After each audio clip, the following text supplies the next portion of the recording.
Brasiliana USP é um projeto que envolve a construção de um edifício moderno, tecnologicamente preparado, adequado, para receber a coleção Mindlin, que nós recebemos em doação da família Mindlin, Guita, José e seus filhos, doaram a coleção em 2006 e desde então a USP está construindo um novo edifício para abrigar essa coleção. O projeto também prevê, no âmbito desse espaço, abrigar outros acervos da USP, como o Instituto de Estudos Brasileiros, e permitir com isso a plataforma para um grande projeto de digitalização do acervo e de conservação e preservação da memória cultural. Então, nesse sentido, o projeto Brasiliana USP é um projeto que conta com o apoio do Ministério da Cultura, de outros parceiros, patrocinadores, outros atores que veem nesse projeto um esforço de preservação da memória e, por meio da digitalização,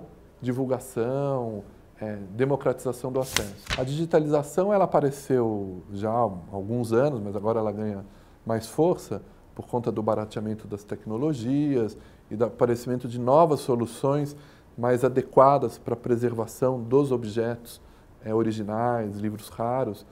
A digitalização aparece como uma tecnologia capaz de conciliar um dilema dos conservadores, dos curadores das coleções, dos acervos públicos, arquivos, bibliotecas, que é a necessidade, a obrigatoriedade de conservação, preservação do acervo para as futuras gerações, mas, ao mesmo tempo, a necessidade de garantir o acesso às presentes gerações.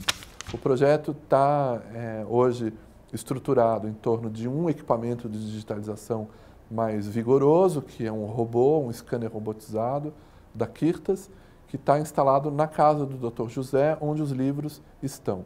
O projeto hoje está focado no acervo Mindlin, o que não tem impedido a gente de começar parcerias com outras instituições, outras unidades da USP e outras instituições fora da USP também, no espírito de já ir trazendo esse acervo para dentro da Brasiliana Digital, né? O projeto não imagina apenas digitalizar os livros da Biblioteca Mindlin, mas ele parte dos livros da Biblioteca Mindlin, que é um acervo valiosíssimo, para começar uma construção desse modelo. Então, nós temos o robô lá, os livros são digitalizados lá por uma equipe de pessoas que são conservadores, restauradores de livros, ou seja, são pessoas que têm uma experiência no trabalho do restauro do livro, então que têm um conhecimento da física do livro, conhecem os objetos, a costura, o papel, a qualidade daquela encadernação, de modo que quem coloca o livro na máquina e opera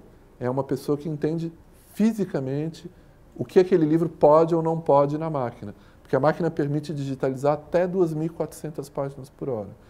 Agora, um livro do século XVI, XVII, nós não vamos nessa velocidade. Nós podemos... Não, vai ser assim, vai ser assado.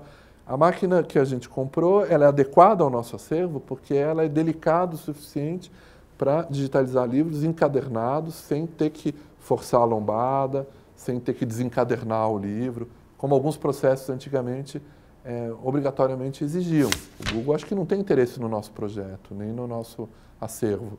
Nosso acervo é muito restrito para a escala de produção deles, de digitalização de livros, e eu acredito que eles têm já uma escala de quase 12 milhões de livros. O nosso projeto não interessa a eles por conta das especificidades do que a gente está construindo, em termos de qualificação dos metadados.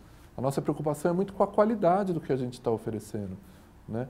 O Google partiu de um outro ponto de vista, é a quantidade. Não que esteja errado, é também um caminho.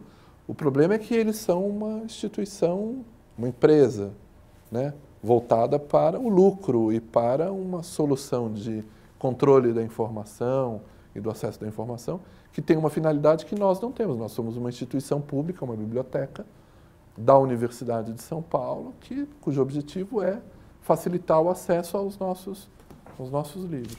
O Dr. José dizia sempre, o que serão os livros daqui? Me pergunte o futuro do livro. Qual é o futuro do livro? Daqui a 50 anos? O futuro do livro daqui a 1000 anos? O futuro do livro daqui a 5.000 anos? Provavelmente, certamente, esse livro que a gente conhece vai ter deixado de existir. Talvez até o e-reader, que aparece agora como uma grande, já também não será mais isso. Nós não sabemos. As futuras gerações talvez nos acusem de ter destruído florestas para imprimir livros. Nós não sabemos. O livro, no entanto, ele ainda é parte estruturante da nossa cultura, da nossa forma de pensar, a nossa relação com o mundo. Ele tem que ser preservado e as pessoas têm que ter o direito de ter o contato com os livros. Para já agora, no dia 1º de junho, a gente está determinado a colocar online todos os livros que a FUVEST listou como obrigatórios para os vestibulandos.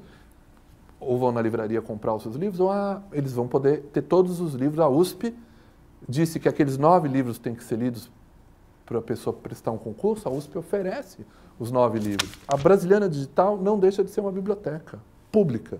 O que uma biblioteca deve fazer? Oferecer o acesso aos livros e é um espaço de formação de leitores. Nós formamos os leitores e os leitores, quando gostam de ler, acabam comprando livros. Nós formamos o mercado para os editores. O Estado apoia os editores, o Estado não cobra imposto do papel, o Estado isentou os editores do IPI, o Estado fomenta a indústria do livro. É claro, o Estado é o maior comprador de livros no Brasil, de longe. O direito do autor, no efeito da lei, deve ser considerado como um bem móvel. Então ele se transforma numa propriedade. O direito do autor é um direito moral sobre a sua obra, sobre o que ele escreveu e sobre o exercício da liberdade dele produzir o conhecimento. Mas o conhecimento, ele não é produzido no vazio. Nós somos humanos, nós vivemos em sociedade, nós compartilhamos o conhecimento. Eu só consigo falar o que eu falo porque nós compartilhamos uma linguagem, construímos, nos formamos os nossos espíritos a partir dos espíritos dos outros, do Aristóteles até as pessoas no ônibus que eu peguei, que o cara conversou comigo. Nós somos um ser coletivo, o homem. E o conhecimento, a ideia do conhecimento é justamente essa ideia do compartilhamento. Eu acho muito perigoso esse endurecimento da ideia do direito autoral como uma propriedade. E daí que a ideia que uma propriedade é inquestionável. Por que as propriedades são inquestionáveis? As propriedades são históricas também. Nós construímos isso. Nós construímos essa armadilha que está nos impedindo de compartilhar o conhecimento. Nós temos toda a capacidade, os instrumentos para compartilhar o conhecimento, para criar uma comunidade humana de fato interligada e que compartilhe as informações e as notícias e as novidades. Mas nós estamos presos a modelos de negócio, de lucro, que têm enrijecido essa discussão. Não estamos contra as pessoas ganharem dinheiro vendendo livros, fazendo filmes e tal, óbvio. Nós vivemos num mundo capitalista e vamos ver por quanto tempo, mas também ele é histórico, o capitalismo.